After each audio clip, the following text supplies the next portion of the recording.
अस्सलाम वालेकुम दोस्तों, मैं हूं तस्वीर हुसैन और आप देख रहे हैं कार इलेक्ट्रिक डॉक्टर।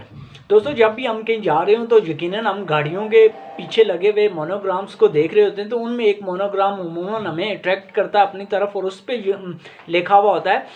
VVT या VVTI, VVTI डुअल या VTEC।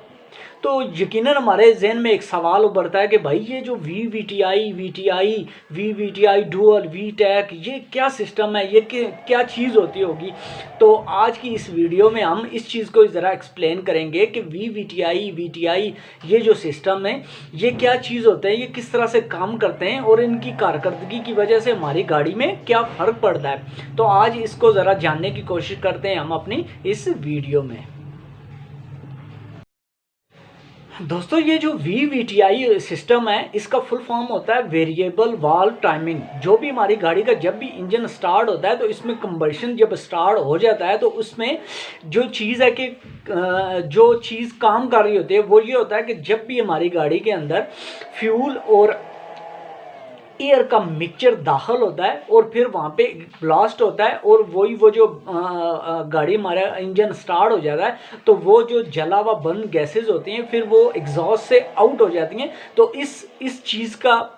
चीज़ को जो मैनेजमेंट होती है उसमें जो एक वर्किंग प्रिंसिपल में एक चीज़ आती है वो होते हैं वाल्व क्या चीज़ होती है। ये इन चीज़ों को हम तफसील से जानने के लिए हम ज़रा देख लेते हैं कि इंजन में ये जो काम हो रहा होता है ये किस तरह से हो रहा होता है, ताकि ये बात जो हम समझने की कोशिश करेंगे इसको मज़ीद एक्सप्लेन हो सके, ये हमारे जहन में अच्छे तरीके से बैठ सके कि ये जो सिस्टम है इंजन का, जो ऑपरेटिंग सिस्टम है, जो इंजन स्टार्ट है, जो इंजन चल रहा है, तो ये क्या कोई सिस्टम है। इसको पहले देखते हैं इस वीडियो में और फिर आगे चलते हैं। अच्छा जी, ये जो पीछे वीडियो में आप मेरे साथ साथ देख रहे हैं कि किस तरह से इंजन का एक वाल्व खुलता है, खुलने के बाद एयर और फ्यूल का जो मिक्सचर है वो इंजन के अंदर दाखिल होता है, फिर दूसरा स्ट्रोक में प्रेशर बनता है और तीसरे स्ट्रोक में आपका ब्लास्ट होता है। ब्लास्ट होने के बाद जब वो गैसेस जो हैं वो बर्न हो चुकी होती हैं तो फिर जो चौथा स्ट्रोक इसका आता है और अगली साइड वाला जो वाल्व है वो वाल्व खुलता है और यहाँ से ये जो बर्न हुई हुई गैसेस हैं ये सारी एग्जॉस्ट के रास्ते से पीछे निकल जाती हैं। इसी तरह से ये एक प्रोसेस है जो चलता रहता है। अब ये जो इंजन का प्रोसेस है ये चल रहा है, इसमें VVTI अपना किरदार कैसे अदा करती है। तो आपने देखा होगा कि ये एक सिस्टम चाह रहा है कि वाल्व खुलता है, गैसेस वो जो मिक्सचर है वो अंदर दाखिल होता है, वहाँ पे बर्न होता है, बर्न होने के बाद जो वो वहाँ से आउट कर जाता है। एग्जॉस्ट जो वाल्व एग्जॉस्ट वाल्व है वो एक होगा या दो होगा या चार होंगे, जिस तरह से है वो खुलेंगे। खुलने के दो उस टाइम काम करेंगे जब आएगा और दो उस टाइम करेंगे जब एग्जॉस्ट से गैसेस ने बाहर जाना होगा। तो यहाँ पे आप देखेंगे कि जब भी आपकी गाड़ी लो RPM में है, इसको कुछ इस तरह से भी हम समझ सकते हैं कि जिस तरह से हम देखें हम इंसान जो ज़िंदा रहता है इसको भी ऑक्सीजन की ज़रूरत होती है। जब हम बैठे हुए हों, लेटे हुए हों, सोए हुए हों, तब हमें बिल्कुल नॉर्मल सी ऑक्सीजन की ज़रूरत होगी कि जिसके ज़रिए से हम सांस लेते हैं। उसके बजाय जब हम स्विमिंग कर रहे हों या हम कोई वज़न उठा रहे हों या फिर हम भाग रहे हों, भागते हुए हमें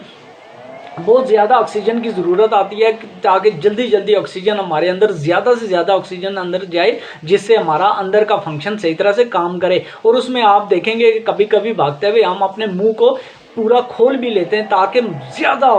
ऑक्सीजन हमारे अंदर जाए और जिससे हम अच्छी तरह से सांस ले सकें। इसी तरह से जब हमारी गाड़ी लोअर RPM पे होती है, आइडल पोजीशन पे या फिर स्लो स्पीड में चल रही होती है, तब क्या होता है कि तब हमें वो जो उसकी नॉर्मल रूटीन में जो चीज़ आ रही है, उसका मिक्सचर अंदर आ रहा है, जल रहा है और एग्जॉस्ट हो रहा है, वो नॉर्मल तरीके से चल रहा है। लेकिन जब हमारी गाड़ी तेज़ स्पीड से चलना शुरू हो जाती है, यानी कि 2500 RPM क्रॉस कर जाते हैं हम, तो उस टाइम हमारी गाड़ी को जल्दी में तेज़ उसको ऑक्सीजन का जो मिक्सचर है,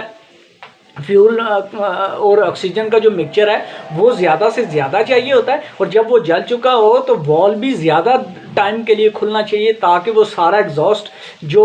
उसकी गैसेस हैं वो एग्जॉस्ट से बाहर जा सकें।